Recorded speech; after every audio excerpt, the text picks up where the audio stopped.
computer. All right, we have our first victim today. Second victim. And the second one. Yeah, his next. The third. You guys are still coming late. Okay, can I share my screen? Bismillahir Rahmanir Rahim. Give me a thumbs up if you guys can see this. Cool. Okay. All right. Bismillah. Let's get started. All right. أعوذ بالله من الشيطان الرجيم. بسم الله الرحمن الرحيم. وصلى الله على سيدنا محمد وعلى آله وصحبه وسلم. السلام عليكم ورحمة الله وبركاته. I didn't hear anything. Say it again. Assalamu alaikum. There you go. MashaAllah. Good job, guys. All right. 2 more weeks. Well, actually, counting this one, 3 more weeks until winter break, right? So I think you guys are excited. Almost there. Final stretch until the year's over. So let's keep going. Lesson 9 today. Today, guys, it's a big day. We're getting into the real stuff now. So we're going to talk about Revelation today, which is, pretty important. So let's look at this map. So we've got this. Basically, we're at 0 right now. So today we're going to go into the first revelation. And in the next few weeks, we'll start talking about what happens when these revelations come, the next revelations, and then finally the call to start giving da'wah, the open call to Islam. And so you can see all the different years that take place and all the different significant events that will occur. And we'll talk about some of these, inshallah, as we go on. But before we start, we need to recap. You guys were on a bit of a break, right? So I need you guys to bring back your notes, try to ponder and reflect upon what we learned last time. And then we're going to share out in 1 or 2 minutes. So just talk with the person next to you. Think about one thing you want to say, and then I'll randomly pick somebody from either side, inshallah. All right? So go ahead.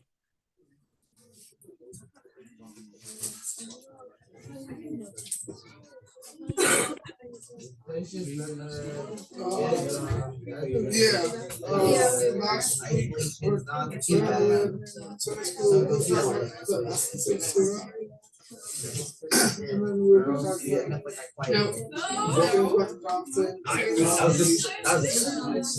friendly fire.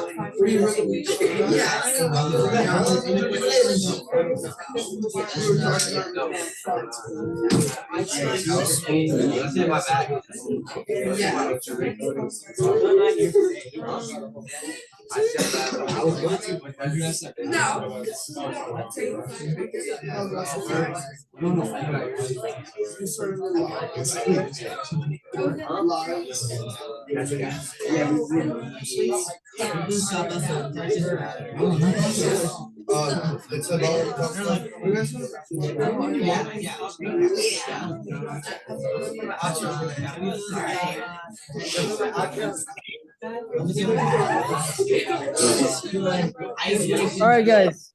Time to come back. Let's go. All right. Sakina, are you there? Is Sakina there? No. Okay. Let's see. Let me see if I can see you guys. I've got to make my screen a little bit bigger. I'm gonna pick a random person. All right. On the guy's side, is that Faizan in this 3rd row? Last week, we talked about the essence of Sirah. Okay. And then we were talking about how the Prophet cared for the Ummah, and then he showed love and patience. Good. And do you remember we talked about examples from the Sirah, so stories as to where he showed that patience and that perseverance. Do you remember the example? I forgot to write that down, that one.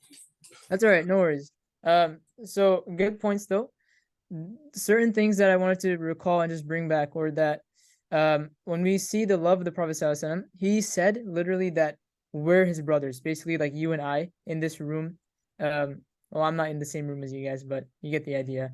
The people that have not seen the Prophet ﷺ and they still believe in him, we're his brothers. And so just the fact that he showed us that much love and we never even saw him. That's how we can tell how much loving and how much care he had for the people that believed in him. And the other thing was the patience and perseverance. So there was two stories you mentioned. There was a time when the non-believers, they took a bunch of camel intestines, like all this dirty stuff, and they poured it over his back when he was just praying by himself in the Kaaba.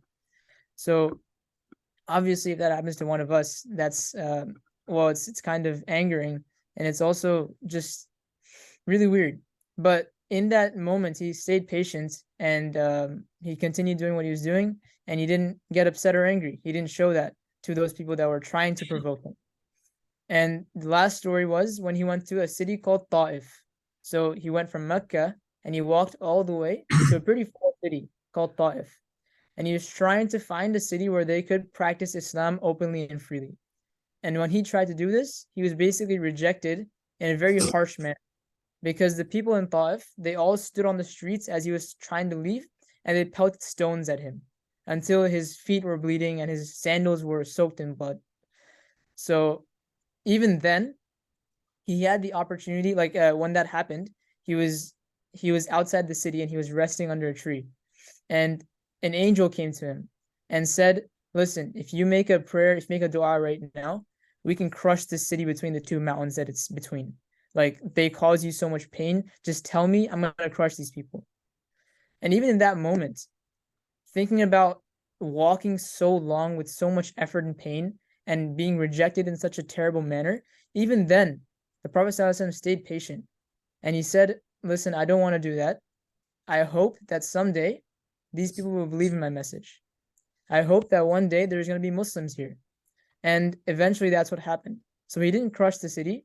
And later on, those people accepted Islam. So that was a huge kind of story of his perseverance and patience. And it's something that we can look up to. So good point, Fizan. And I want to pick one person from the sisters. Maryam, can you share for us?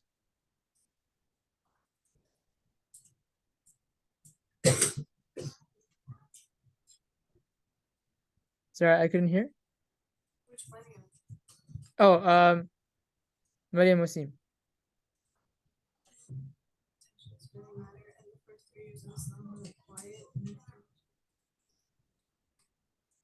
Could you repeat that? Sorry, I couldn't hear. The first 3 years of Islam were like really quiet, and the next 3 years were like torture, and the last 3 years were like boycott. Okay. Good point. Yeah. So we'll talk more about that inshallah as well. Just a timeline of how the believers were able to practice Islam. Because obviously we some of us may know the initial first years of Islam were really tough. There's a lot of persecution. So inshallah we'll get into that. All right. Now let's move on.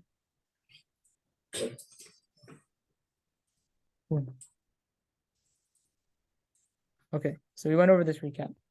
We also talked about the rebuilding of the Kaaba. That's another story that we can kind of keep in mind. All right, so now we're going to move on to Revelation. So picture this. At this time, the Prophet ﷺ, he's around 40 years old. He's been spending some time in Cave Hira just to seclude himself, just to meditate, search for Allah subhanahu wa ta'ala by himself, and be away from all the negative influences in society. And normally we would think, why would any normal person just randomly think, okay, I just want to go and be by myself. I want to seclude myself in a mountaintop. Normally that would just be a little bit weird. But if we think about why the Prophet ﷺ did this, the main reason is to gain closeness to Allah. The main reason is to gain closeness to the one who created us. So just like we spend more time with our friends and family to feel closer to them, the same way the Prophet ﷺ spent time with Allah subhanahu wa ta'ala to feel closer to him.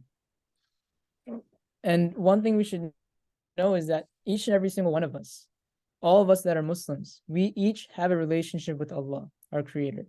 We don't need, other religions have this idea of you need to go through a mediator. So there has to be a priest who will help you get to Allah, or there has to be some sort of rabbi or spiritual teacher. We don't necessarily believe in that. In Islam, we can we can literally go in our room and just make dua and talk to Allah. We have that one-on-one relationship. So just more reasons as to why seclusion or isolation, meditation is a good thing. Think about our personal lives. Each and every single one of us has a unique personal life, and many times our days are very busy. Just think of everything you do daily, right? You start by, you wake up, you make your bed, inshallah, I hope so. Then you change, you got to pick out which clothes you want to wear. You have to clean yourself, your surroundings, you make sure you're ready for the day. And then if you're going to school, you got to pack your bags, you got to make sure you have breakfast. And then sometimes things happen. You forget your homework, and then you start rushing to get to class, and then everybody's talking. There's all this stuff going on. We're going through this every day. And sometimes our souls need breaks because it gets really hectic. That's just a fact. So that's why meditation, that's why we have salah, right? 5 times a day. We shut everything off in the dunya. We shut everything off in the world. And we come back to Allah and just spend alone time and just think and pray. Seclusion is helpful in doing that as well. And another thing that I was thinking about is, especially nowadays, everything we see and hear or interact with has an effect on us in some way, especially with all the images we see on the internet and all the videos and media we watch. It has a lot of effect. Like I can remember when I was younger, I just listened to rap songs. Now I don't anymore, but I can still remember those tunes that I used to listen to. And I can understand that what I was listening to had an effect on me when I was younger. It did, even though I didn't notice it at that time. So the main point is isolation helps us detoxify and become more in tune with our souls and with the nature around us. So the Prophet ﷺ did it. I think it's pretty cool. Isolation doesn't have to be really weird, you know. You can spend time in nature, looking at the surroundings, take a hike in the forest, see the beautiful colors, see the sunrise or the sunset.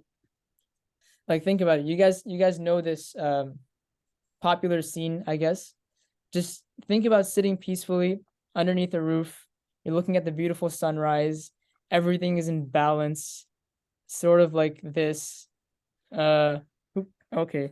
I didn't put that there, guys. But anyway, so this is Cave Hira.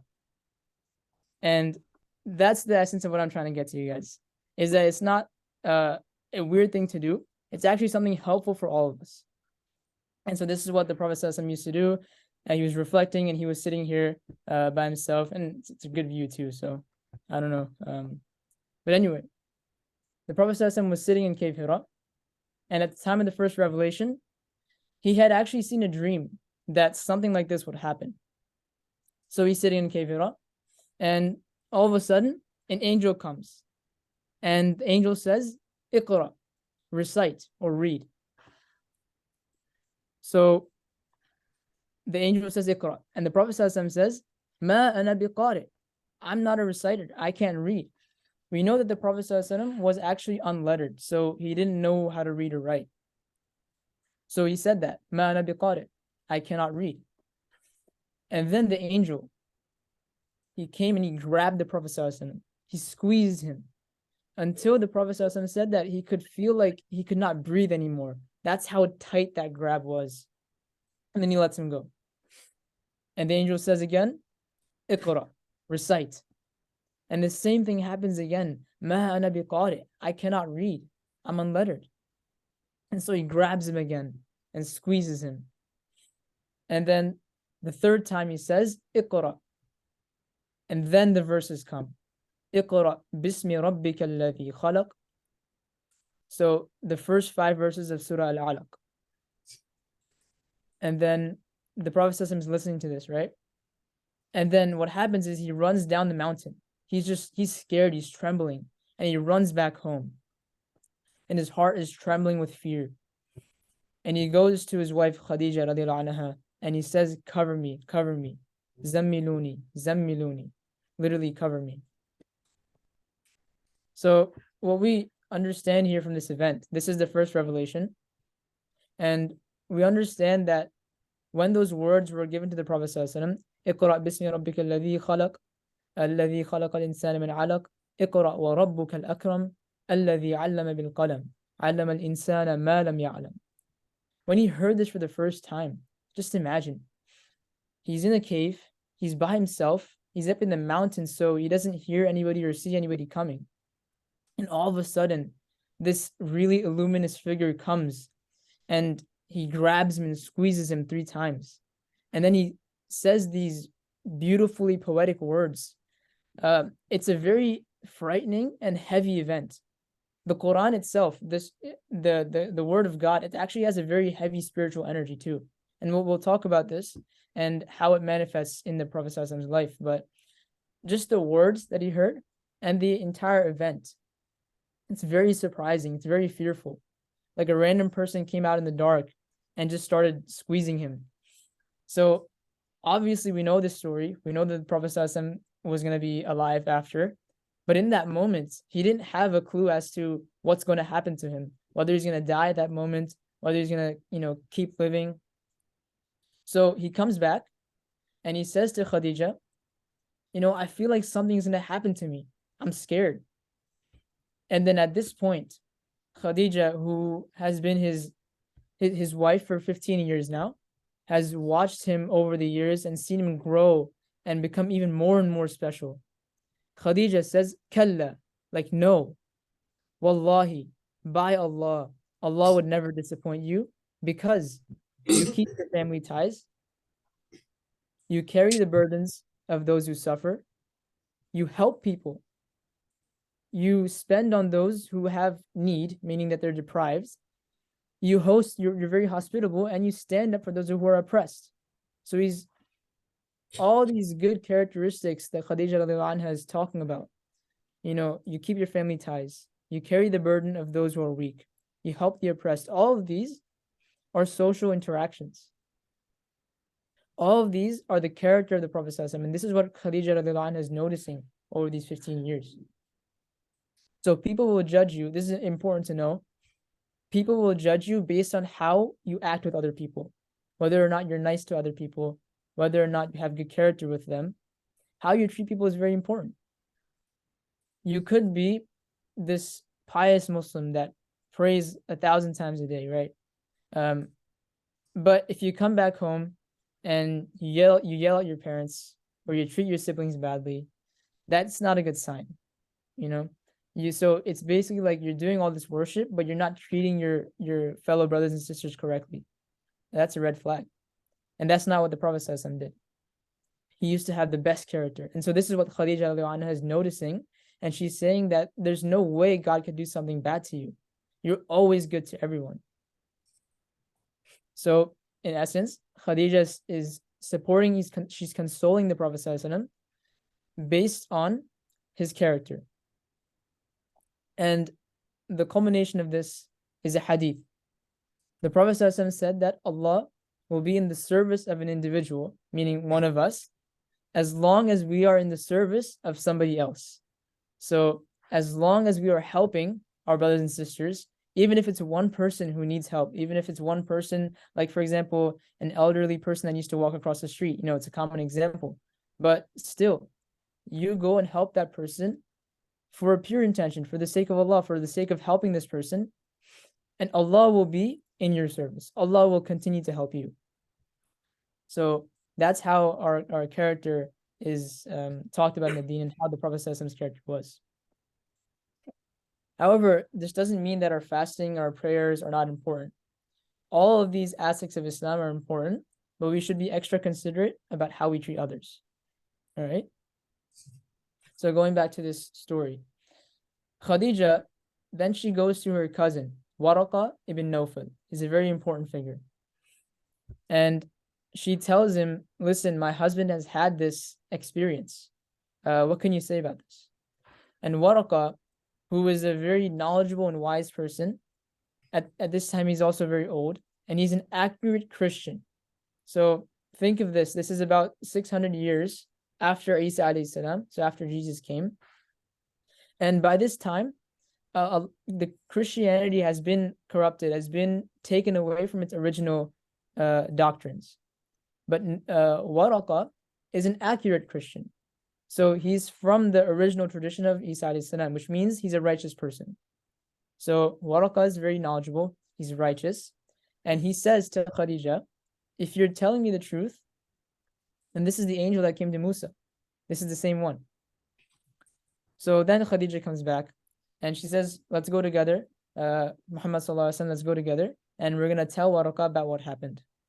So the Prophet sallallahu alaihi wasallam then tells him the experience. And Waraqah says again that this is the same angel that came to Musa that would bring revelation. And he used this word, namus. That's what they used to call angels back then. I think that's in the Greek tradition. And then Waraqah says, I wish I could live long enough to see the moment where your own people will expel you from the city. You know how we've talked about at this point, we just mentioned those stories about the camel intestines, the people throwing rocks at him. But remember, just a few moments ago, when the Prophet ﷺ was like in his mid-20s, mid-30s, people knew him as Al-Amin. People called him trustworthy. They loved him. There's a story from in the start of the revelation, where the Prophet ﷺ, I don't think he had given the revelation to other people yet. He hadn't said that, he hadn't made that open call. But he basically says, he stands up on a mountain and he says, if I tell you guys something, if I warn you of something, will you listen to me? And the people below who are listening to him, they say, of course, you're always trustworthy. We listen to you. You never told a lie, basically. And then that's when he starts to, give the open call to Islam. But as soon as he brings the aspect of Islam in, the fact that he's a messenger, people start denying him for no reason. They know that he's very trustworthy, but they deny him. So this is what Waraqah is telling him at this moment. And he's kind of surprised too, because he's never felt this. He's always felt the welcoming aspect of his people. He's always felt that acceptance and the fact that they trust him. So he says, like, how could that be? How could they drive me out of my own city? And Waraqah says, it's true. Not a prophet has come with the same type of message that you're bringing, except that they were exiled and fought against. So look back at our previous prophet examples. We have Ibrahim alayhi salam. Some of you might know the story of how he was thrown into the fire because he went against the idolatry that the people were in his city were doing. So he was expelled. And then Lut alayhi salam, he was commanding people for righteousness, for purity. And in his city, there was a lot of terrible things going on. And so he was also fought against. So all these different prophets that brought this same exact message, regardless of how good of people they were before they brought the message, they were exiled. They were just completely disobeyed and fought against. So then Waraqah says, and it's written here on the slide, I'm going to be your strongest supporter. If I live, I will be your strongest supporter. However, Waraqah unfortunately dies soon. So the Prophet ﷺ does not have his support during the time when he's bringing the call to Islam. So then we can say that Khadija radiallahu anha is the first Muslim, and she's the initial and strongest supporter of the Prophet ﷺ. And that's one thing that we should know. Khadija, that's the reason why she's such an important figure in the Prophet ﷺ's life, is that she supported him, and she was the first to believe in him. And she was one of the strongest supporters of the Prophet ﷺ. And if we think about this aspect, this relationship between the Prophet ﷺ and Khadija, how come this relationship was so good? It was so pure. Oftentimes we hear, like even in our country, in the United States, there's a lot of difficulty. There's a high divorce rate. There's a lot of difficulty in marriage. So what allows this good relationship to occur? And we talked about this in a previous session as well, but a lot of it is character. A lot of it is how you treat the other person. And a general principle from the Quran is that, and remember this, guys, you'll draw like company to yourself. So if you're a good-hearted person, if you're a righteous person, you'll find the same company automatically. And vice versa is true as well. So that's why we see such a good relationship here. The type of person the Prophet ﷺ was, a very good-natured, righteous person. That's why he had such a healthy relationship with his wife. And Allah says in the Quran, "At-tayyibat lit-tayyibin, wat-tayyibun lit-tayyibat." So the people that are pure, the women that are pure, are for the pure men and vice versa.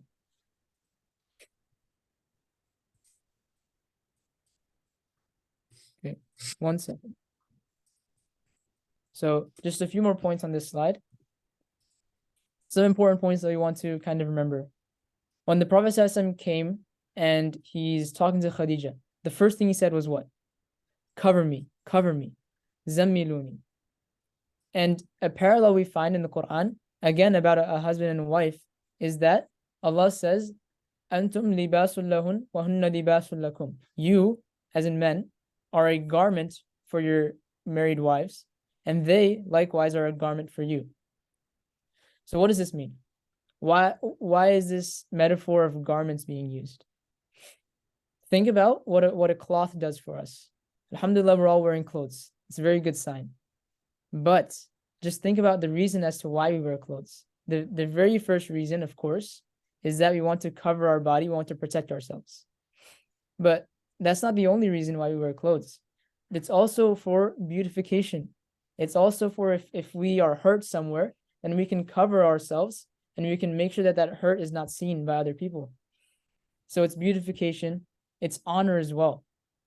And that's why Allah uses this metaphor in the Quran, that a husband and wife, you're to have such a good relationship with each other and you're to protect each other until the point that you can be each other's source of honor, source of basically like a garment, basically, right? Protection, somebody that is provides design for you, and so on. So that's an important point that we should know here.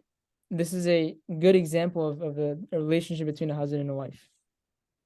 And more so, we can learn that from this idea that Khadija went to Waraqa, the principle we learn is that we should go to the people of knowledge. If we have a question, whenever we experience a doubt in our life, that doubt manifests in our heart. And just like we treat a disease, like just like we have a cold or we have the flu and we have to go to the doctor, just like that, we have to take our questions to people that have knowledge, because we also have to treat this aspect that has come in our heart. We have to treat this question.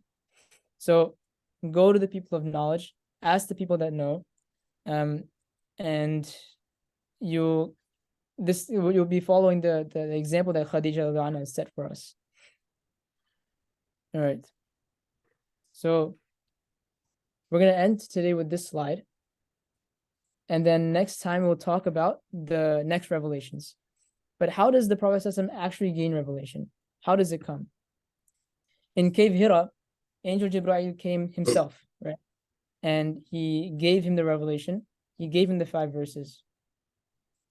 And we also talked about this aspect of true dreams. So sometimes the Prophet ﷺ would have a dream, and later on in that day or later on in the next day, or for example, that dream would come true just as he saw it. And moreover, other kind of forms of revelation are that the angel may place it in the heart of the Prophet ﷺ, or the angel comes in the form of a human being. There was specifically one companion that Angel Jibreel would come in the form of. His name was Dihya al-Kalbi. So Angel Jibreel, whenever he came in the form of a human, he would always come in the form of this specific Sahabi, this guy named Dihya al-Kalbi, who is known to be a very handsome man. Moreover, so another revelation type is that the angel would come in the form of a ringing of a bell. So sometimes the Prophet ﷺ would just be sitting, and all of a sudden he hears this loud, like this tense ringing in his ear. And he said, sallallahu alaihi wasallam, that this was the hardest form of revelation for him.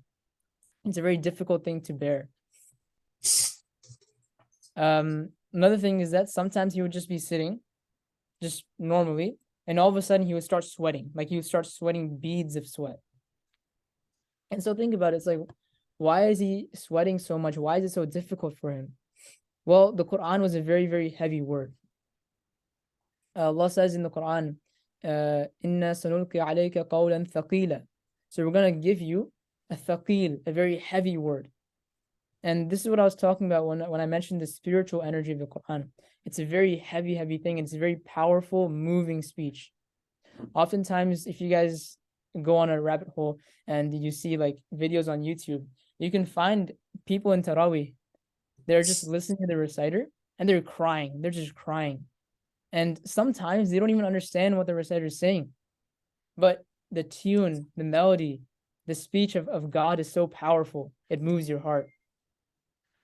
So that's what Allah says. Qawlan thaqila. It's a very heavy word. And that's why when the Prophet ﷺ got the revelation, he would literally be sweating. There's also narrations where sometimes like he's laying in the lap of his wife, Aisha, and he's all of a sudden he gets a revelation. And Aisha radiallahu anha says, at that point, it's like my lap became burdened with like just a heavy weight.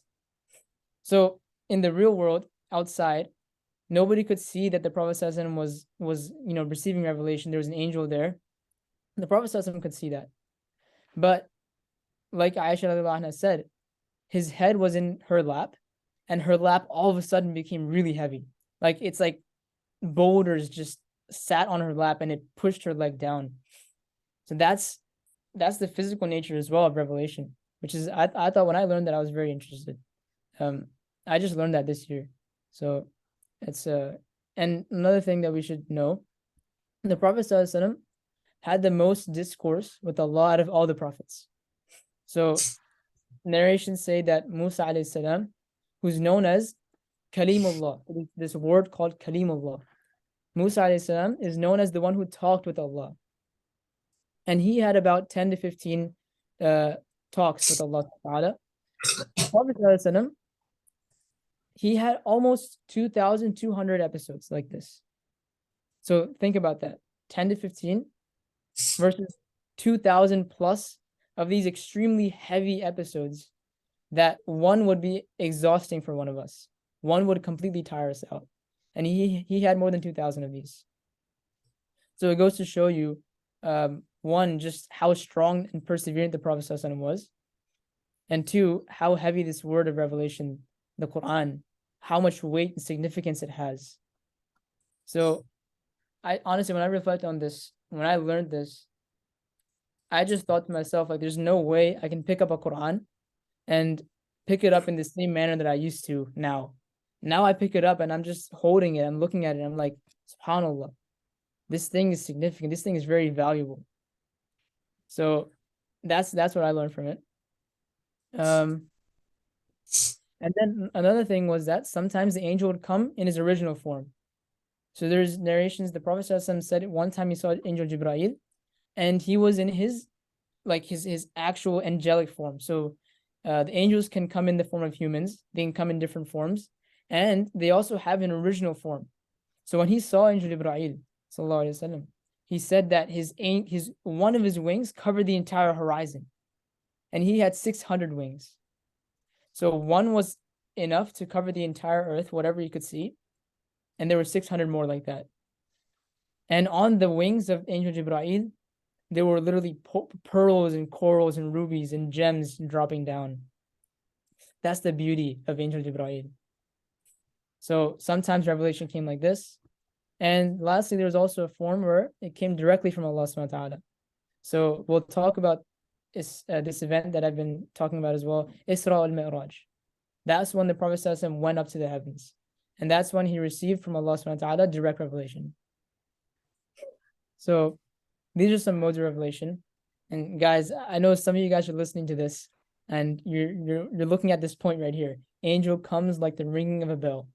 All right, so you guys are gonna go home and all of a sudden you hear ringing in your ear and you're like, oh my God, oh my Allah, I'm receiving revelation. Guys, nobody receives revelation, all right? That's done. We don't have that anymore. So if you hear ringing in your bell, if you hear a ringing of a bell in your ear, go to the doctor, please. That's not revelation. You're not a prophet, okay? So just know that, all right? And last thing that I think is important to know is that not all the time revelation was for Quran. Most of the time it was. Sometimes, and we'll talk about this in the seerah, it was to expose certain people. So there was hypocrites that would cause a lot of problems. And so sometimes Allah, the Prophet would receive revelation to expose these people, to know who these people are. So these are the modes of revelation. And next time, inshallah, we'll talk about more times the Prophet received revelation. One thing we should know is that after this initial event occurred, there was a bit of a break. And then slowly revelation started up again. And then we went into the journey of prophethood. So Jazakallah khair, we'll stop here for today. Hope you guys got everything. And let's see, you guys have any questions?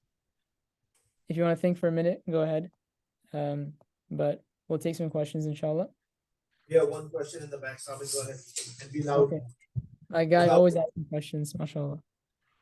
Also, isn't there also Hadith Qudsi that that's a Hadith, but it's also revelation from Allah Subhanahu wa Ta'ala? Exactly right. So that's directly from Allah subhanahu wa ta'ala. So that's when Allah subhanahu wa ta'ala reveals. So there's different ways. But yes, you're right. Hadith Qudsi is directly from Allah subhanahu wa ta'ala. Sometimes it could be that Allah reveals a certain meaning in the heart of the Prophet sallallahu alaihi wasallam, and the Prophet sallallahu alaihi wasallam says that meaning in his own words. So it's not always the fact that it's directly the speech of Allah. It could also be that Allah just reveals something in the heart of the Prophet sallallahu alaihi wasallam, and the Prophet sallallahu alaihi wasallam uses his own words to describe what Allah said. So that's Hadith Qudsi, directly from Allah.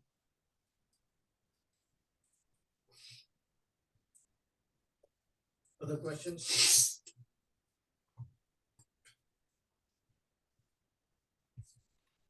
Go ahead, Sabit. So which Sahabi did the angel come in as? So Okay, was yeah. So his name was Dihya al-Kalbi. So that was a Sahabi that he came in the form of, and he was known to be a very handsome man. So for some reason, I'm not sure exactly why, but Increase the font size and go back into sharing mode. is that big enough? Increase the font size. Okay, yeah, let me do that. Yeah, so that was the Sahabi's name. That's good. Yeah, just an interesting thing though. And if you guys want to know more about this, I think Yaqeen Institute has a good series on this.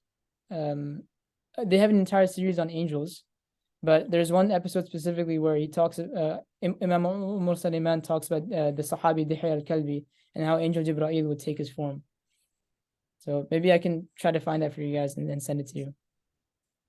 Go ahead, Sabit. How does the angel in the heart work? Is it like just puts an angel in the heart and the angel just like how does that part work? The angel placing it in the heart of the Prophet sallallahu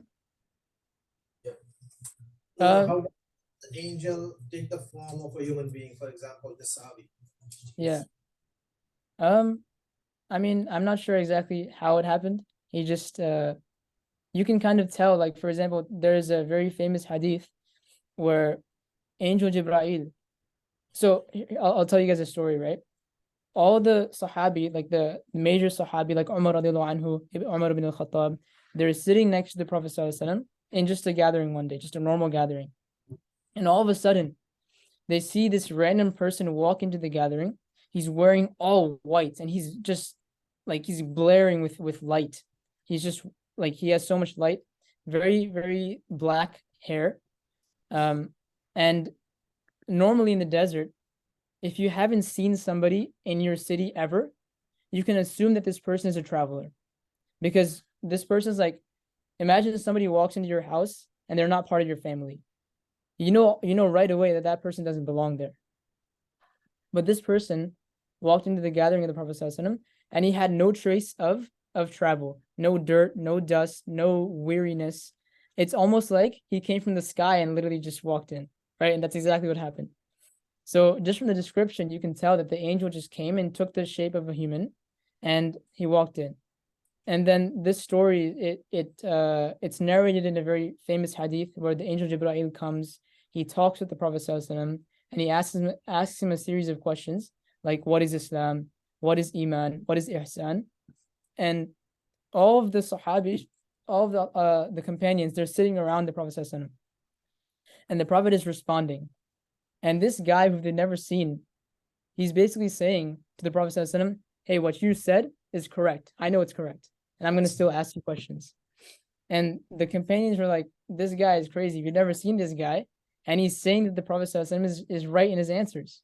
So sometimes when miraculous things happen like this, the companions can tell, okay, that was an angel, right? And the Prophet ﷺ told him after this event happened, فَإِنَّهُ جِبْرِيلٌ, like that was Jibreel, أَتَاكُمْ يُعَلِّمُكُمْ دِينَكُمْ, like he came to teach you guys your deen, to teach you guys your religion. So sometimes things happen like that. That's an example of how an angel can come in the form of a human. One more question. Go ahead, Hassan. Was Angel Jibrail the only angel who revealed to the Prophet? So Angel Jibreel is the main angel that brings revelation to all prophets. However, the Prophet ﷺ did see other angels in his lifetime. There is a particular story where Angel Jibreel and Prophet ﷺ were having a conversation, and there was a large sound in the skies, and a random angel came down, and Angel Jibreel was just like he was in shock too, because this angel apparently was Angel Israfil, who is the one that's supposed to blow the trumpet for the ending of the world.